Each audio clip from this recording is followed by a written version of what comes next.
അങ്ങനെ 85 ദിവസം കഴിഞ്ഞപ്പോൾ അനുമോൾ ആദില നൂറ എന്നൊരു ഫ്രണ്ട്ഷിപ്പ് തകർന്നു വീണിരിക്കുകയാണ്. അതിന് പ്രധാന കാരണം എല്ലാവർക്കും അറിയാം. കിച്ചണിലെ അനുമോൾ കാണിച്ചതിന് എതിരെ ആദിലയും നൂറയും സംസാരിച്ചു.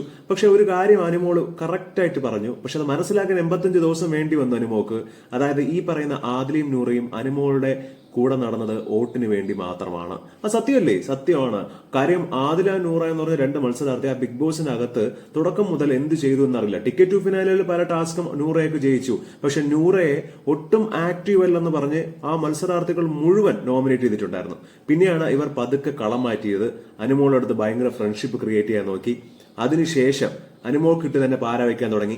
ഈ അനുമോളെ കുറിച്ച് ഒരുപാട് പേരെടുത്ത്, അനുമോളെ കുറിച്ചും ഷാനവാസിനെ കുറിച്ചും ഒക്കെ ഒരുപാട് പേരെടുത്ത് പല പരദൂഷണം പറഞ്ഞു നടന്ന ആദിലെ നൂറയുമാണ്. പിന്നീട് അനുമോളെ കാണുമ്പോൾ വലിയ കാര്യവും. അത് അനുമോക്ക് അവസാന നിമിഷമാണ് മനസ്സിലായത്, നിങ്ങൾ എന്റെ കൂടെ നടന്നത് വോട്ടിന് വേണ്ടി. അത് പറഞ്ഞപ്പോഴാണ് ഈ ആദിലയും നൂറയും ഭയങ്കര കണ്ണീർ മഴയായിരുന്നു ബിഗ് ബോസിനകത്ത് ഇന്നലെയൊക്കെ. അത് പക്കാ നാടകമാണ്. ഇവര് പൊതുവെ എല്ലാ വീക്കെൻഡ് എപ്പിസോഡ് അടുക്കാൻ നേരത്തും ഒരു നാടകം അവിടെ ക്രിയേറ്റ് ചെയ്യും. നമ്മൾ ഒറ്റപ്പെടുന്നു, നമ്മളെ ഈ സമൂഹത്തിന് വേണ്ട, നമ്മളെ വീട്ടിൽ കയറ്റുന്നില്ല എന്നൊക്കെയായിരുന്നു അന്ന് ഒറ്റപ്പെടുത്തിക്കൊണ്ട് ഈ ഒരു നാടകം കാണിച്ചുകൊണ്ടിരുന്നത്. പക്ഷെ ഇപ്പോ അത് നേരെ തിരിഞ്ഞ് അനുമോൾക്കെതിരെ. കാര്യം അനുമോൾ മാത്രമാണ് ഇപ്പൊ ബിഗ് ബോസിലെ ഫിനാലയിലേക്ക് എത്താൻ നൂറയ്ക്ക് ഒരു തടസ്സം. നൂറ അനുമോളെ ഇമേജ് തകർത്താൽ അത് പറ്റും എന്നുള്ള രീതിയിലാണ് നൂറയും ആദിലയും കൂടെ അവിടെ ഇപ്പോൾ കളിക്കുന്നത്. എന്താണ് ഇതിനെക്കുറിച്ചുള്ള നിങ്ങളുടെ അഭിപ്രായം? മറക്കാതെ കമന്റ് ചെയ്യുക. അപ്പോൾ വീഡിയോ ലൈക്ക് ചെയ്ത് മറക്കാതെ സബ്സ്ക്രൈബ് ചെയ്യുക.